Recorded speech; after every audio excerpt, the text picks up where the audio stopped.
Muito boa tarde, Brasil. No programa de hoje a gente volta à política, fala um pouquinho do Distrito Federal, tem essa questão aí, né, da queda do viaduto em pleno eixo rodoviário sul, que a gente chama de eixão, né?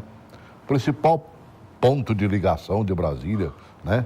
Pega de norte a sul, de sul a norte, atravessa a cidade total, né? Para quem vem da região sul, pega o eixão, vai embora para a região norte, né? E, poxa vida, é representativo demais, é muito representativo. E realmente, pela largura dele, né, pela expansão e tudo mais, era um ponto de movimento, principalmente na hora do rush, né? Graças a Deus que, sabe, nada aconteceu demais ali, que um buraco daquele que abriu, com o movimento que tem no eixão, porque hoje já no Brasília não vive mais de rush. Ela praticamente o dia todo está com um grande movimento de carro. E a gente fala disso um bocadinho também, depois nós vamos costurar, né, como é que fica a reforma da Previdência, como é que fica aí as próximas eleições, tanto para Brasília como para o governo federal, né? Lula jura que vai ser candidato, já hoje, por exemplo, ele recebe umas 3 pauladas que veio de ontem, né? Gilmar Mendes dizendo que não, o novo presidente do Tribunal Superior Eleitoral dizendo que não, né? E outros mais falando também. Bom, para conversar sobre esse assunto, estou contando com 2 blogueiros de política, contando mais uma vez com o meu amigo Edgar Lisboa. Seja bem-vindo, né? Muito obrigado, mais uma vez, um privilégio estar com você e os telespectadores. Pergunta que não pode calar antes de chamar o meu amigo Fred, né? Você está falando de maconha no seu blog porque não tinha assunto mesmo, mostrando que o Uruguai está arrependido amargamente de facilitar a compra da maconha lá. É uma política contrária, mas de qualquer maneira, a dificuldade desse mês em busca de informações com os parlamentares, com as autoridades, é uma coisa terrível. É previdência, previdência, previdência. Quem não fala de previdência se esconde para não falar, não fala de nada. Então, o Uruguai teve essa experiência rápida, essa experiência liberando a maconha. Existem projetos no Brasil também com essa intenção. Eu, então, fui rebuscar um pouco para alertar o problema que o Uruguai já está enfrentando. E qual é o problema que ele está enfrentando? O problema é que a maconha, que era a droga, que era feita para atender usuários dentro de critérios pré-estabelecidos pelo próprio governo, saiu de controle, hoje está na mão de narcotraficantes, está na mão de pontos de fumo em várias partes, principalmente em Punta del Este, onde tem muito a ver com o brasileiro que vai para lá. E uma enxurrada de brasileiro descendo ali para o Uruguai para comprar maconha lá, né? E diz que é da boa, né, mano, velho? Né? Dá para fazer 3 por 1 aqui no Brasil. A Paraguai é misturada com tocos e coisas. Essa é puríssima. Então os caras vão e vendem por muito mais... o preço é muito mais alto. Então está criando um problemão que o governo não sabe como vai sair agora. Tá bem. Fred Lima, seja bem-vindo mais uma vez, querido. Presidente de honra da nossa Associação de Blogueiros de Política. Seja bem-vindo mais uma vez. Agradece. E qual é o mote do dia do Fred Lima? O mote do dia é exatamente a queda da parte do viaduto no Eixão Sul, né? Não tem outra coisa. Não tem outro assunto. O assunto é esse agora, do momento. Rapaz, que coisa de doido. Eu estava olhando fotos e tudo mais, né? Imagens. Meu Deus. A gente tem que orar muito e agradecer a Deus de não ter acontecido ali vítimas e mais vítimas. Aquele setor ali, né? Como ele dá acesso do setor comercial, setor bancário sul e tudo mais, fica um monte de gente vendendo ou entregando panfleto ali, vendendo balinha, vendendo água, né? Carros estacionados. Você pode flanelistas, ver 2 ou 3 pessoas que entraram na mídia aí para dizer que escaparam da morte, é porque os carros estavam estacionados ali, né? Cidadão deixou o carro, voltou, disse que não fazia 5 minutos. Meu Deus do céu. Bota essa matéria primeira aí, por favor. Era mais ou menos 11h40 da manhã quando o asfalto cedeu. São 2 faixas do eixão, uma via expressa que corta Brasília de norte a sul. O viaduto está na área central da cidade e fica só a 1 quilômetro da rodoviária. Se vai ser feita retirada, reforço ou reconstrução, ela só poderá ser feita depois do escoramento. Toda a análise, toda a avaliação debaixo dessa estrutura só pode ser feita depois que escorar. Escorou, começa o trânsito de engenheiros, profissionais para uma avaliação pormenorizada. Os bombeiros não encontraram vítimas ou feridos. 4 veículos foram esmagados pelos escombros.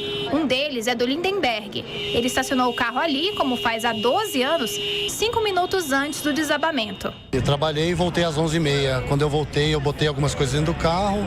Tinha um evento agora à tarde, fui almoçar aqui do lado, 50 metros. Quando eu estava almoçando, escutei um barulho muito forte, já estava saindo, vim apreciar o passo. Quando eu cheguei, me deparei com aquela parte maior da estrutura do viaduto, exatamente em cima do carro. Ela chapou 100% do carro, né? Uns 5 minutos faz a diferença, porque eu estaria fatalmente dentro do carro, né?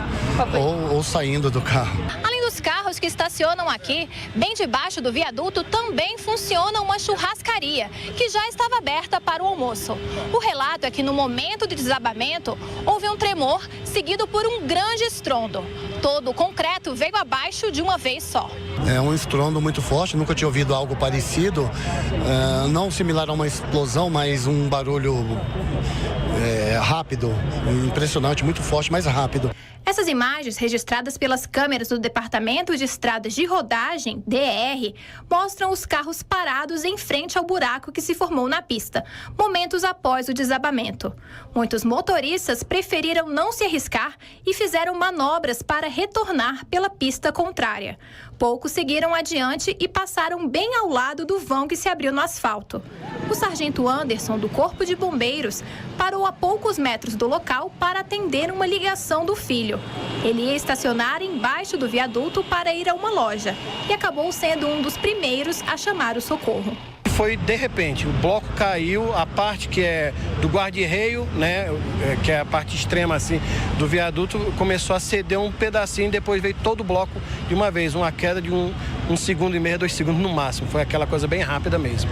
O eixão é uma via de responsabilidade do DR. De acordo com o diretor-geral, a estrutura terá que ser escorada porque ainda há risco que outras partes caiam. Estamos avaliando, inclusive, que parte dessa estrutura pode ainda também correr algum risco. Portanto, nós não vamos liberar o tráfego neste momento e vamos tomar providências com relação à circulação viária para atender os acessos ao setor bancário, setor hospitalar, setor comercial e também à esplanada dos ministérios. Meu Deus. E aí, Fred? O que mais que se acrescentou no teu blog? Olha, ontem mesmo eu tive a oportunidade de entrevistar o líder do governo na Câmara, o deputado Agaciel Maia, né? E ele falou, o governo fez aí a reforma de 7 viadutos, né? Investiu mais de 60 milhões e por aí vai. Na cidade dos viadutos, 7 viadutos e nada é a mesma coisa. E aí ele falou assim, mas isso aí também é algo que vem das gestões passadas e eu gostaria de tocar nesse ponto.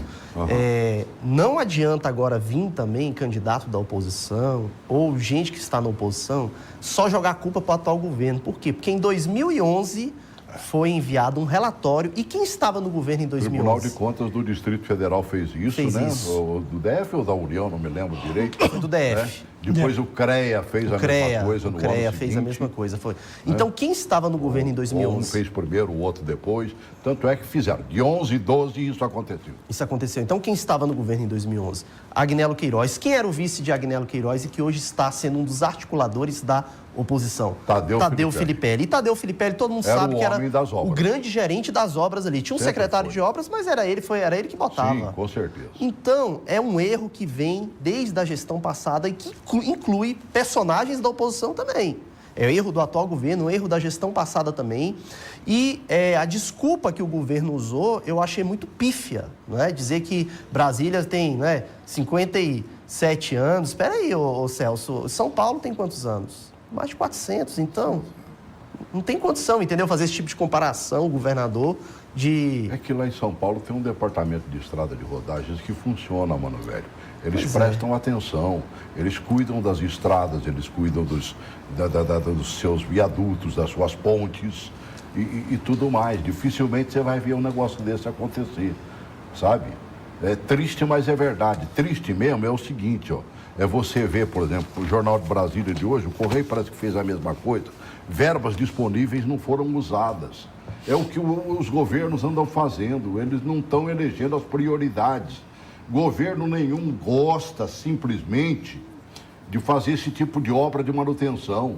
Eles querem obras novas que custam muito caro, ou querem ver, por exemplo, o viaduto cair para ter que fazer um novo, certo? Agora, manutenção realmente, dificilmente você vê. O governo não gosta de fazer manutenção, não gosta de fazer obra enterrada e tudo mais. Mostra aqui, ó, verbas disponíveis não foram usadas.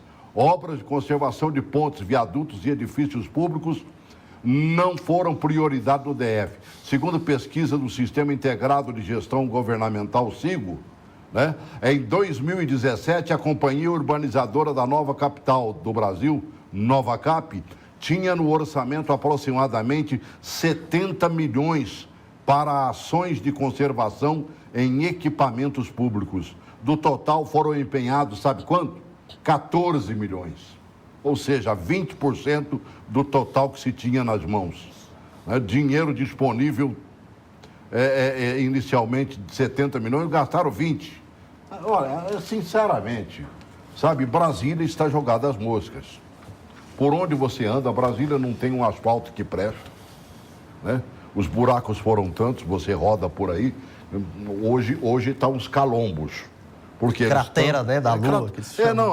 Além das crateras para baixo, ainda tampam, gastam muito mais asfalto do que gastaria normalmente se fizesse um serviço direitinho, né? Aí ficam os calombos agora, que você anda assim, ó, o carro está desse jeito. O carro agora fica parecendo o guarda-louça, né? Batendo uma na outra assim. Pelo amor de Deus. O que a gente faz para que isso seja mudado? Eu acho que é uma cultura de governos de governos que chegam desde o passado com prioridades que talvez não sejam as principais prioridades.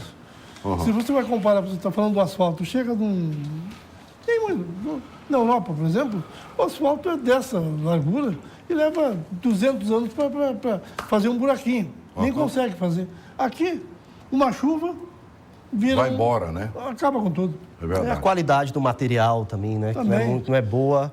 E, ao mesmo tempo, também é um problema de gestão que eu vejo. E de corrupção. Entendeu? E de corrupção. Esse que é o problema maior. É um problema de ambos, gestão e corrupção. Você paga para fazer uma impermeabilização, quer dizer, um asfalto novo, você olha, tranquilo. Foi feito agora, no próprio governo Hollenberg, que recebeu do governo anterior algumas obras de asfaltamento, né? Naquele período eleitoral, o Agnello apressou para, evidentemente, tentar ser mais votado. E agora fizeram o teste, né? Que eles perfuram ali e tiram plaquetas né? Pedacinhos assim. E você olha, é realmente o que vocês acabaram de dizer, pintar o chão. Agora, eu gostaria de chamar a atenção num fato. O governo teve sorte de não ter tido vítima. Por quê? Muita sorte. Porque aquilo iria... anda muita gente. Aquilo iria gerar uma comoção na sociedade. E o senso popular, Celso, ele não tem a noção de que é um erro que realmente vem de outras gestões também. Ele iria fazer o quê? Iria culpar sempre quem está, né, no cargo atual. Apesar que tem culpa também. Tem culpa também. Entendeu? Não estou eximindo aqui ninguém de culpa. A verdade é que todas as gestões, infelizmente, Brasília, as últimas gestões, fracassaram, né? Nesse ponto, né, Edgar? De previsão, entendeu? De manutenção. De planejamento. De planejamento. Né? Fracassaram. Então, eu não estou eximindo o Hollenberg. Ele tem culpa, mas os outros governadores também têm culpa. Sim, vem lá de trás, né? Lá de trás. É igual a questão da água. E se chegou ao governo Agnello em 2011... a situação já ruim, imagina o que ficou para trás, é porque não fizeram manutenção também. Também. O governo não gosta de fazer manutenção. Não. Essa é a verdade. Não dá voto. Sabe? Não dá voto. Eles gostam de fazer coisa nova. Coisa nova. Né, para poder aparecer. E para botar a placa lá também, que foi inaugurado. Agora, vamos ver se né, falar em dinheiro para obras e tudo mais, né? O próprio governador disse que criou uma comissão agora para que se ande mais rapidamente no restabelecimento da normalidade, ou seja, praticamente vão ter eu estava lendo de alguns engenheiros falando, né, que talvez tenham que derrubar o restante do viaduto, né, aquelas partes que ficaram tanto de uma terceira parte como a parte do outro lado. O CREA defende isso, defende a demolição e fazer um viaduto novo. Um viaduto novo. Porque corre um risco, entendeu? De você só arrumar ali a parte, construir ali a parte que foi... Comprometida. E a outra parte, como que fica? Se aquela parte que caiu foi comprometida, a outra também, com certeza está. É complicado. Mas tem um telespectador na linha. Não me passaram o nome do telespectador, né? Vou ver se ele atende. Boa tarde. Oi, boa tarde. Boa tarde, Celso. Oi, querida, diga aí. Oi, boa tarde, Maria Rosa. Diga, Rosa. Ô, Celso, o problema é o seguinte. Enquanto houver deputado distrital, governador, Brasília o Brasil, nosso país, tem que ser entregue ao militarismo mesmo, que até as estradas de rodagem tem aí que presta até hoje foi feita pelos militares. E o eleitor tem que tomar cuidado, não vai nessa onda dessas conversas boas aí que o deputado distrital estão dizendo, não, porque Brasília vai acabar matando muita gente, com prédios antigos, esses viadutos aí caindo, barragens despencando, entendeu? Porque aquele elefante branco que o Aguilera fez lá de Taguatinga, que não serve para absolutamente nada, e o dinheiro que ele roubou construindo uma megarrista novo, daria para fazer não sei quantas pontes, não sei quantos viadutos e deixar Brasília novinha. Verdade. Então, o que é que estamos esperando? E o Aguilera ainda não está na papuda. Está solto por aí, gastando os milhões que roubou, né? É triste. Muito obrigado e boa tarde. Um grande abraço. Telespectador é que fala, sabe? E a gente fica realmente acabrunhado, né, mano, velho? Eu só não concordo com essa questão do militarismo, porque é sempre assim. Se o cenário atual está ruim, o antigo remete ao antigo. Ah, mas antes era bom. Não era, por exemplo. Você pega a economia. O militarismo bate no peito dizendo que se transformou o Brasil... Eu apoio a Maria Rosa num sentido. Antigamente, quando caía uma ponte, quando você tinha um problema de desmoronamento de pista e tudo mais, você sabe quem é que chegava primeiro? O Exército Brasileiro. O Exército Brasileiro era pronto para esse tipo de atividade, além de fazer novas estradas, fazer novos viadutos, pontes e tudo mais. Mas isso eu acho que no governo... O socorro vinha deles o tempo todo. E a solução? Né? E a solução... A ponte... Né? Entrega na mão do Exército, por exemplo, uma obra como essa agora de restauração e recuperação do viaduto, né? Ou de um novo viaduto. Se falarem que vai ser feito em 6 meses, ela acontecerá em 6 meses. Sabe o que eu acho? Agora, o que mata é quando os políticos começam a fazer uma obra como essa, que ela vem para acontecer em 6 meses... Quando chega a 6 meses, o pessoal já gritou 2 ou 3 vezes que acabou o dinheiro. Né? Nunca conseguem fazer uma obra nesse país, ultimamente, com o preço combinado. Sem fazer a obra, por exemplo, Santa Catarina do Paraná, no passado, não tanto, caiu a ponte, que era a ligação com São Paulo, com tudo, pela BR. E agora? Parou, os caminhões paravam do outro lado, não podia passar. O Exército, em poucas semanas... fez uma ponte móvel, eles têm estrutura. Eu fui lá para ver. Passavam e normalizou. Ficou meses, anos assim, até construir a ponte do outro lado. Sabe o que eu acho? Olha só, eu não sou a favor do militarismo, de solução. Por quê? Porque eles sempre batem no peito dizendo assim que o Brasil era a 8ª economia, mas a hiperinflação é fruto do militarismo. Então, olha só, eu sou a favor de quê? Que o Ministério da Defesa tem que ser representado por um militar. Eu sou a favor, não civil. Com certeza, também. E eu acho que os militares, eles perderam, entendeu? A importância que eles têm nos últimos governos para cá. Eu acho que eu não concordo com você. Eu acho que tem que ser um militar. Pelo seguinte, os militares estão lá dentro, os 3 comandantes estão ali. E tem uma visão militarista, perigosa às vezes. Um cara de fora senta e diz, não é assim que se enxerga isso, é de outra forma. Então ele dá um equilíbrio. Por isso, ele dá o contraponto a uma decisão que seria só militarista para ser uma decisão mais harmônica, eu diria. É verdade. Sem o uso de força. Não, eu sou a favor por quê? Porque tem um presidente da República, que é o chefe maior da nação, tem um chefe da Casa Civil ainda que pode, entendeu, intervir nessa questão. Mas não se envolve nisso. Não se nessa mete com questão, militares, eu acho que nunca se mete com militares. Se não tiver um comando junto lá, ele nem respeita. Eu acho que o Brasil está sentindo falta, sabe de quê? De um pulso firme. De alguém que realmente saiba governar. de alguém que chegue e sabe, para fazer uma ponte, para consertar e fazer uma ponte nova, um viaduto novo, faça. São 6 meses, e estou aqui para cobrar de manhã, de tarde, de noite, de madrugada, se for preciso. E isso acontecerá em 6 meses. Está faltando. Isso que está faltando.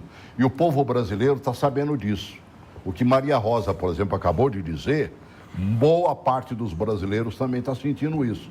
Não fosse assim, o nosso Bolsonaro aí, o deputado Bolsonaro, não estaria em segundo lugar nas pesquisas de opinião pública para presidente da República. E quando tiram o Lula da disputa, ele chega na frente, mano, velho. Apesar que o número de indecisos é muito grande também. Não, né? mas tudo bem, mas isso está mostrando que o brasileiro quer gente que saiba governar. E de decisão. Gente que saiba pegar. Tem 70 milhões aqui para gastar, vou gastar os 70 milhões. Planejamento e execução, certo? Né? Não vou jogar dinheiro, não vou jogar água fora da bacia, mas vou gastar o dinheiro nas manutenções que não foram feitas. É isso que está falando. Me passa o nome das pessoas aí, senão eu me perco. Ivonete? Oi, Ivonete, boa tarde. Oi, Ivonete. Boa tarde, senhor.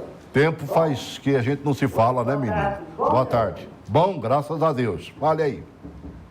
Faz um tempinho, né? Estava fora de Brasília. Diga. Mas sobre o viaduto aí, que caiu, é o seguinte, gastou-se muito dinheiro na gestão do PT com a ficha, né, Pedro? Verdade. Roubou muito ali. Eu fui ver o jogo do Flamengo com o meu neto, no domingo passado, na semana passada, final de semana passada. Você não tem noção como é que está o estádio lá dentro. Parece que ele já tem 100 anos de construído. É mesmo? Você entendeu? Então ali, um estádio que foi orçado em 700 milhões de reais, ele custou 3 bi. Entendeu? E lá já naquela época, o nosso querido bandido preso, aquele que o Chico, eu liguei para você e ele defendeu, disse que ia mandar o Wagner jogar um processo em cima de mim, porque eu estava falando mal dele, agora eu posso falar, porque ele foi condenado, ele foi preso, ele já está aí condenado não sei quantas coisas, é bandido. Ele gosta de ouvir ou ele não gosta, mas é isso que a Agnello é, bandido. A Agnello e a Lula são 2 bandidos. Não sou eu que estou dizendo, foi a justiça que diz. Então, o que ele fizeram? O que ele fez? Quando pegou o dinheiro, orçou em 700 milhões, ficou em 2 bi, embolsaram o dinheiro. Essa lista, com essas obras para serem feitas a manutenção no Tribunal de Contas, já tinha soltado naquela época, pelo menos o Hollenberg, culpado também, hoje em dia, pelo menos ele olhou e recuperou 8 obras aí. 8. Menos mal. Das 13, ele recuperou 8. E o Agnello recuperou o quê? Nada. Tanto é que não foi nem para o segundo turno das eleições em Brasília e não irá mais também candidato do PT. Quando o Lula é ficha suja e ponto. O Lula é ficha suja e ponto. Ficha suja não pode se eleger. É o que diz a lei da ficha limpa feita por nós, o povo brasileiro. É uma iniciativa do povo. Entendeu? Não tem tribunal que vai mudar isso. Porque se mudar, aí vai ter que mudar para Cunha, vai ter que mudar para Sérgio Cabral, vai ter que botar eles todos na rua, porque eles nem julgados em segunda instância por um colegiado foram ainda, entendeu? E deixar eles se candidatarem todos eles, porque aí vão ter que botar essa casta, a casta do Lula. Porque o Lula, ele é de uma casta que ele não pode ser preso, o Lula é de uma casta que tem que se candidatar sendo ficha suja. Vamos ter que soltar Maluf, deixar Maluf se candidatar, todo mundo, entendeu? Então o Lula morreu, acabou. O Lula é ficha suja. Ficha suja no Brasil não se elege. Foi dito ontem pelo ministro Fux, já tinha sido dito ontem antes pelo ministro Mato, entendeu? E já foi dito também pela ministra Rosa Weber, que vai ser a próxima ministra do Tribunal Eleitoral. Então, o Lula é ficha suja porque o Lula é bandido. O Lula é bandido, foi julgado e condenado. Ele é bandido, como todo o partido dele, que com a ajuda de Deus vai ser varrido da face dessa terra. Lugar de bandido, Celso. Lugar de bandido, Celso, é na cadeia. E é para lá que ele vai. Os outros fora. Por que ele não vai? Falou, Todos os querida. outros partidos não tem gente presa lá, por que a beleza do Lula não vai? Ele vai ter que ir. Não interessa se ele foi ex-presidente, se ele vai ser futuro presidente, o que é que ele foi. Ele tem contas a ajustar com a lei. E é com a lei que ele vai se entender. Muito obrigada, boa tarde. Grande abraço, bom falar contigo. Estava saudoso das tuas falas. Né? A Anete é contundente, ela fala mesmo, né? Bateu de frente com o Chico Vigilante aqui, falando exatamente o que ela disse do Agnello aí. Né? É complicado, né, mano, velho? Eu posso fazer só uma observação do que ela disse? Claro, diga aí. É interessante, olha só, o pessoal fica dizendo que não tem provas contra o ex-presidente Lula, mas ele foi condenado exatamente por ocultação de patrimônio. Não saiu lá, Luiz Inácio Lula da Silva, dono do triplex. Ah, isso é brincadeira, né? E outra coisa, o Collor caiu por causa de um Fiat Elba. Rapaz, né? Um Fiat Elba, e que o PT, né, fez uma gota no oceano, né? Foi pra rua para pedir Lula... a cabeça do Collor. Então eu acho, sabe, o PT, olha, o problema não é o PT, o problema não é o PSDB. O que eu acho é que o partido é muito bonitinho, sabe? Para agora ficar dando uma de João sem braço. Sabe, Edgar? De achar assim que não... de bonzinho. De bonzinho. Não, olha aí, ó, isso é perseguição política. E com o Collor? E com o Collor não foi perseguição política? Então, por causa de um Fiat Elba... o Lula está sendo julgado por ocultação de patrimônio. Né? E depois o Collor ainda foi julgado e inocentado. Inocentado. Né? O Lula não foi inocentado. É verdade.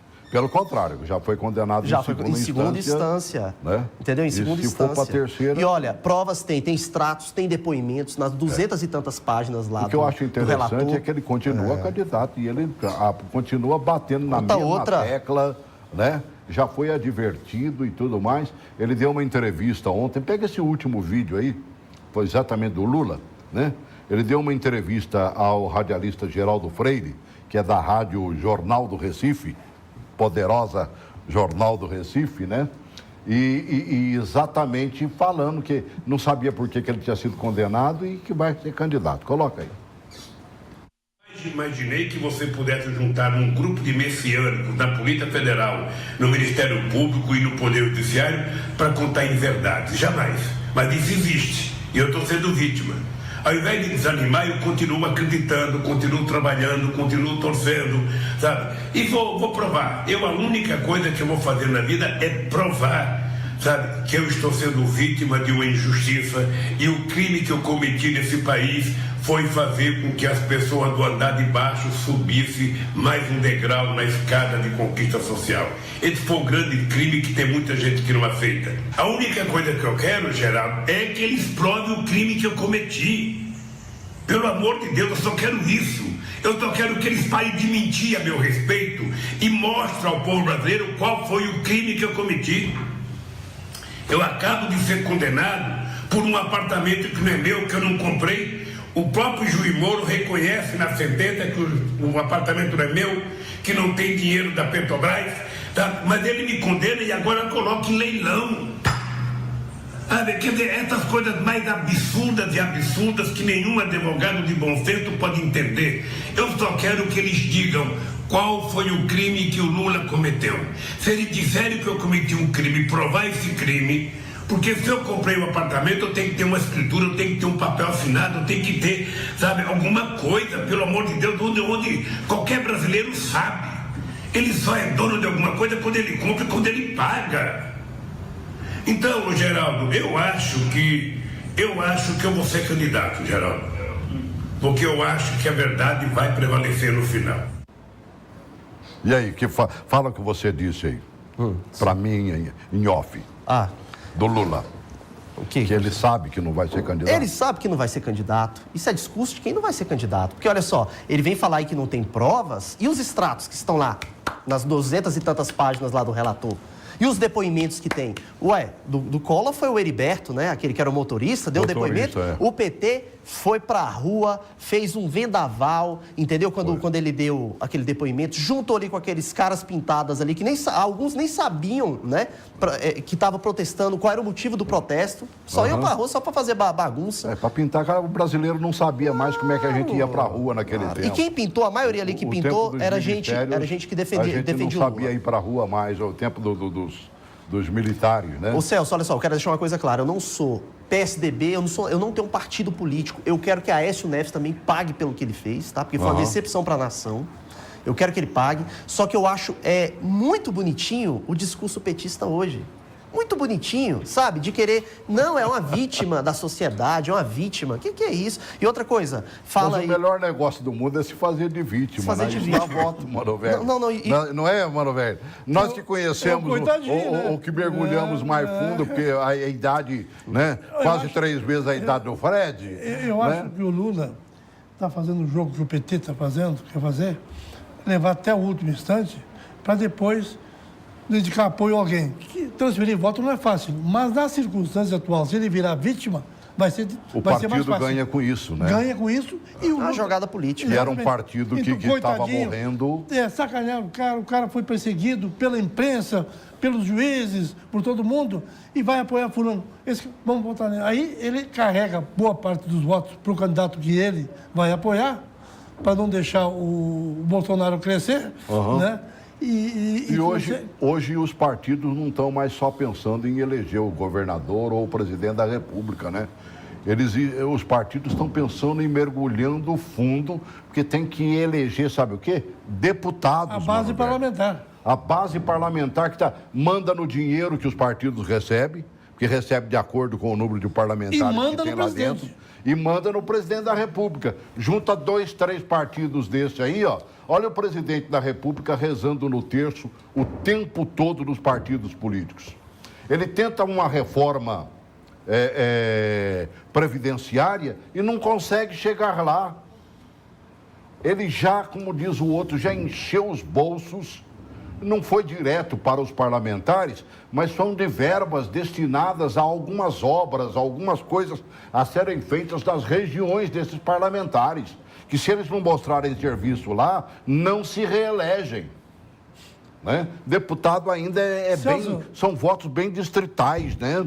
Essa conversa aí de que o deputado não conhece bem, não conhece bem, conhece tudo da Previdência. Conhece tudo. O que estão fazendo? Exatamente o que você disse agora. Estão negociando regionalmente, que aparece menos que nacional, regionalmente, para chegar na hora, dia 19, 20 ou 21, votar e vai passar. Vai passar porque até lá ele acertou com todos. É esse jogo que está sendo feito agora.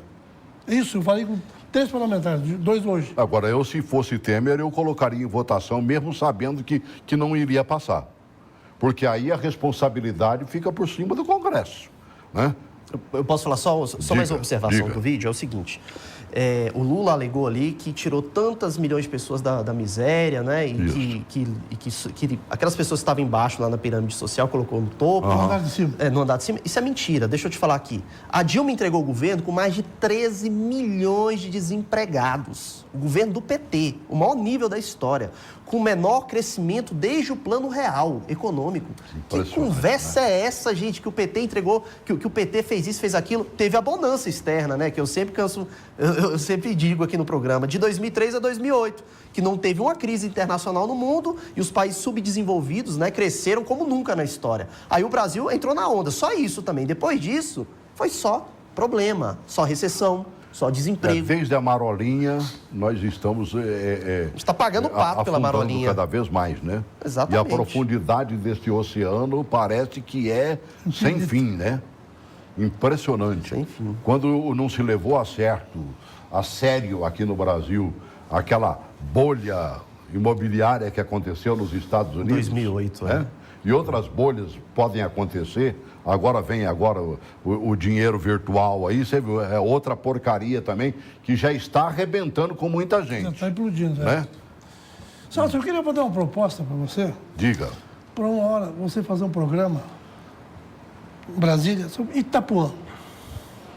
Itapuã é ao lado do Paranoá, que é uma cidade que é meio cidade ilegal e meio totalmente ilegal. Porque Verdade. Ela nasceu na ilegalidade, né? Eu tenho ido toda semana. Aquilo ali foi obra, acho que do Zé Edmar, né, mano, velho? Não me lembro, mas ou da equipe dele e tudo mais, toda semana em Itapuã, eu vou fazer uma série de reportagens. Eu estou impressionado com o que eu estou vendo lá. Eu vou fazer um livro, eu acho. Eu estou impressionado. Coisas incríveis. A polícia, por exemplo, disse, baixou o índice de criminalidade em Itapuã. Sim, fecharam a delegacia. Só quem atende é o Paraná. Baixa, claro, no registro. Isso é uma jogada. Né? Essa do índice de criminalidade é uma jogada. Jovens de 14 a 18 anos, na marginalidade, onde A droga corre solta, vários pontos de droga, uma série de coisas incríveis. É triste, mas é verdade. E não tem ninguém para olhar isso. Vamos analisar. Me dê esses dados aí que você já tem, né? E a gente faz. Podemos mostrar para você que é de fora de Brasília, foi uma das últimas aglomerações que nós tivemos em Brasília, né? Fica ao lado do Paranoá, né? Por ali e tudo mais, né?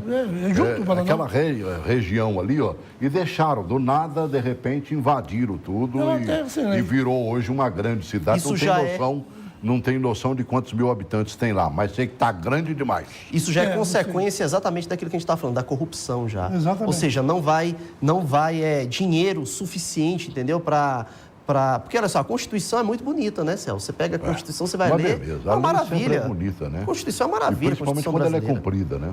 É uma maravilha, mas ela não é cumprida ali, entendeu? Na prática. Triste, mas é verdade. É a corrupção. Né? O governo, por exemplo, mostrando o furo que teríamos na Previdência, né? Estaria trabalhando, mergulhando num vermelho e tal, né? Mas nós temos 12 milhões de desempregados, quase 13, que Chega não 14. estão recolhendo. O governo está dizendo que é 14 agora. Né? Que não estão recolhendo. Nós temos outro número, talvez, muito maior do que esse, de 13, 14 milhões aí, de subtrabalhos. Informais. Né? Trabalhando por conta própria, mas não estão recolhendo absolutamente nada.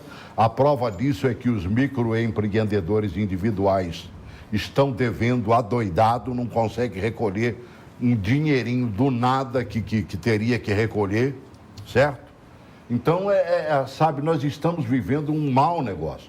Nós temos que dar uma fomentada nesse Brasil para oferecer emprego, para dar a santa oportunidade para a juventude que está aí, para que os nossos meninos de 13, 14, 15, 16 anos de idade não fiquem no ostracismo que você visualizou. Exatamente. Lá. Se fosse só lá, eu ia dar um jeito hoje.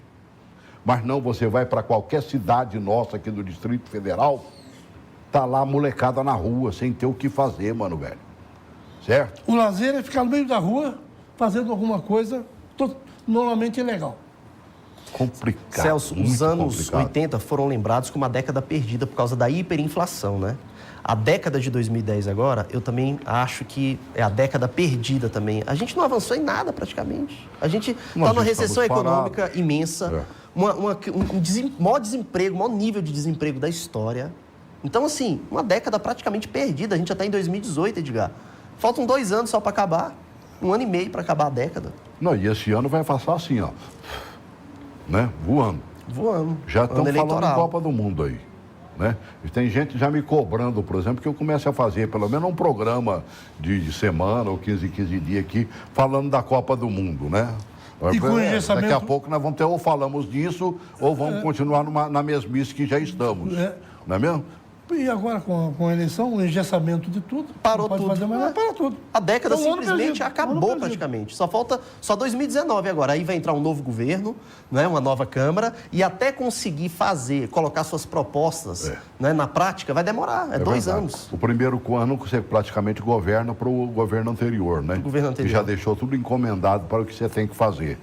Administra as crises deixadas. A década simplesmente já praticamente se encerrou na prática. É uma década perdida. O maior nível de desemprego da história. Não ouve, o governo não fala em outra coisa a não ser a reforma da Previdência nesse momento. E já 6, 7, 10 meses aí falando a mesma coisa, né? Bota lá um ministro, pegaram o Marum, né, e colocaram que é exatamente para ele tentar ter um contato com os parlamentares, né? E ele ontem ele estava falando, eu sou porque sou a favor e acho que vamos conseguir aprovar, e aí dá aquela piscadinha para não, se não aprovar, a culpa é de quem e tudo mais. Pega esse vídeo 2 do nosso Carlos Marum aí e coloca ele falando aí. Entendemos que não existe a mínima razão nesse momento para que haja um adiamento. Ou efetivamente aprovamos e votamos em fevereiro, ou será uma oportunidade perdida, coisa que eu não acredito que vai acontecer. Eu não tenho a mínima dúvida de que não fazermos agora o que é necessário é a perca de uma oportunidade histórica. Por isso, confiante na responsabilidade dos meus pares, deputados e deputadas, senadores e senadoras, eu confio que nós vamos conquistar uma vitória histórica ainda no mês de fevereiro. Está dentro mais ou menos do que você disse. Há quase que uma certeza da vitória, né? Está tudo mais ou menos negociado, 50 votos. 50 votos nesse pacote todo que está faltando, não é lá essas coisas. Com negociação regional, porque a negociação foi nacional. A campanha que o governo colocou no ar agora, ontem, para mostrar aos brasileiros, e estou usando a internet fortemente, mostrar aos brasileiros que isso é bom, já está... leva o resto do... O Temer está nas redes sociais direto aí, mostrando que a Previdência tem que ser reformada, porque senão vai falir. Uma propaganda bem feita. Você não vai receber, você não vai receber os mesmos aposentados, e quem não está aposentado não vai se aposentar mais. Então, é o prazo que falta até o final do mês, até o 19, vota, passa, tudo bem. Aí estamos... Previsto dia 28, né? A votação. 19. 19. Entre 19 e 20, né? 19 e 20. Até o 21. Eu colocaria em votação, mesmo não sabendo que seria aprovado. Deve-se reconhecer que o governo Temer se preocupou mais que o governo Dilma nessas questões, entendeu? Em si, do Estado. A reforma da Previdência, a reforma trabalhista, a economia. Querendo ou não, a economia já melhorou um pouco, entendeu? Comparado com o governo Dilma. Só que, ao mesmo tempo, Celso, não conseguiu também alavancar. Eu acho que o tempo está muito curto, vão ser só 2 anos, né, como presidente. Não conseguiu alavancar o país como deveria ter conseguido alavancar. Falhou muito na comunicação em 2016, quando assumiu. Melhorou agora, exatamente com essas propagandas, explicando por que a reforma é boa, etc, etc. Agora que foi melhorar. O mal do governo é que ele não leva, quando eu digo dos governos, é que eles não levam a sério aquilo que está no preto e branco, né? Você veja, nós fizemos uma CPI no Senado sobre a questão da Previdência, mostraram por A e mais B nessa CPI... Claramente, de que a Previdência não é deficitária. Ela só passa a ser deficitária por causa da enxurrada de coisas que não tem nada a ver com a Previdência, né? Que se é jogado lá para dentro. Dinheiro que sai de lá de dentro para pagar essas coisas... de nós que somos contribuintes da Previdência. Porque contribuinte, você aposenta e continua trabalhando, continua pagando. Eu não sei para quê. Você sabe para quê, não? Né? Eu não sei para que eu pago Previdência. É uma reforma controversa. Não, e aí falta da Previdência, falta daquilo que pega. Vamos pegar um ex-presidente da República, que é um bando que tem aí, tá? 2 carros, 2 agentes, 2 motoristas, passagens aéreas. Não tem necessidade de ter isso. Uma banana de dinheiro por ano. Não tem necessidade de ter isso. Que não tem nada a ver. Botado fora. É uma enxurrada de dinheiro. É que vai muito embora, dinheiro. Né? E para quê? Para quê? E está tudo bem. O Collor, até os presidentes impeachmentados. O Collor, por exemplo, que foi inocentado pelo STF. Dilma também. A partir do momento que ele foi inocentado pelo STF, ele recebeu novamente os benefícios de um ex-presidente. Mas a Dilma saiu e continuou com os benefícios. E continuou com os benefícios, né? Na época do Collor cortaram. Só quando ele foi inocentado... Em 94, ele foi inocentado. E a Dilma ainda ficou com os direitos políticos restaurados. É brincadeira. Ela pode se candidata, né? É uma coisa que ninguém entendeu, foi isso, né? Essa questão de ter concedido os direitos. É muito complicado, né? Pior do que isso na área federal, só o Distrito Federal mesmo, né, mano? Quem é que vai ser o governador de Brasília na próxima? Ou que vai ter coragem de enfrentar o Hollenberg? Olha, o cenário político oscilou novamente... e Frejá volta a ser o favorito, exatamente com a desistência do advogado, do Ibanez Rocha. E nos bastidores rola a história aí de que o Filipelli já está compondo novamente, já está compondo com Frejá, entendeu? Para uma chapa. Que chapa? Seria Frejá, governador, Joey Vale, vice-presidente da Câmara. Gente, isso aqui não é notícia confirmada, é rumor. Mas também não é fake news. Mas também não é fake news. Não é fake news. Não é invencionice. E quem vai para ser candidato ao Senado? Olha, geralmente você faz uma chapa, você escolhe o governador, vice-governador e os 2 candidatos ao Senado. Olha, Senado, se essa chapa se concretizar, eu não acredito muito que o Fraga vai fazer parte dela. Por quê? Porque o Fraga, o Joey Vale é do PDT. um partido de esquerda, né? Uhum. Apesar que o Joey ele tem uma visão mais assim... Aberta. Mais aberta, mais liberal. Só que ele Joey faz será parte... um futuro político com condições de chegar a governo e tudo mais. É um cara inteligente. É um gestor. Né? Agora, passou pelo Ministério... Não me lembro, ele era secretário lá. Secretário de Tecnologia. Isso, na área de tecnologia. Então, fez um excelente trabalho. É um gestor, É um gestor. Mas uma coisa, Celso, eu acho que hoje, o governo atual, nesse momento, se você comparar o que veio até o ano passado, é uma coisa, hoje é outra. A própria propaganda institucional, a própria inauguração, a própria ida do governador, o governador está presente, falando e mostrando coisas que o povo está olhando. Que antes não acontecia isso. Verdade. Eu acho que é o efeito Paulo Fona. Antes era o Elisão, a secretaria disse isso. Ele está falando e está falando com bastante propriedade. Então isso está fazendo a cabeça do público dele, mudou. É o efeito Paulo Fona. É feito do Paulinho, que foi para a comunicação do GDF. É o efeito Paulo Fona. E o Paulo sabe de como ninguém fazer esse tipo de comunicação. Exatamente. Né? Olha, o Luciano Suassuna, que está, inclusive, na Secretaria de Comunicação do governo Temer, que é também um jornalista fantástico, assim, muito competente, só que ele estava no governo, só que ele tinha um perfil mais institucional. O Fona não. O Fona sabe como chegar em determinadas camadas da sociedade, entendeu? Com a comunicação. Pergunta final, a gente só tem um minuto. A queda desse viaduto ali vai interferir na possibilidade de uma reeleição do Hollenberg? Vai deixar a situação dele pior do que já está? A longo prazo eu não acredito muito. Longo prazo não. Certo. Digamos assim, fez um efeito a curto prazo. Se ele souber fazer a obra nos 6 meses que diz que são necessários. O efeito foi a curto prazo, o efeito do desgaste. Agora, a longo prazo, lá para julho, agosto, eu não acredito muito nisso. Se ele não fizer a obra até lá também, aí o desgaste ele tem que fazer a obra até lá. Porque o sofrimento de Brasília em não ter esta principal via de Brasília é por onde mais passa carro em Brasília. É no Eixão, né? Ele vai realmente complicar a vida de todo mundo. Você vai para o aeroporto, você pega o quê?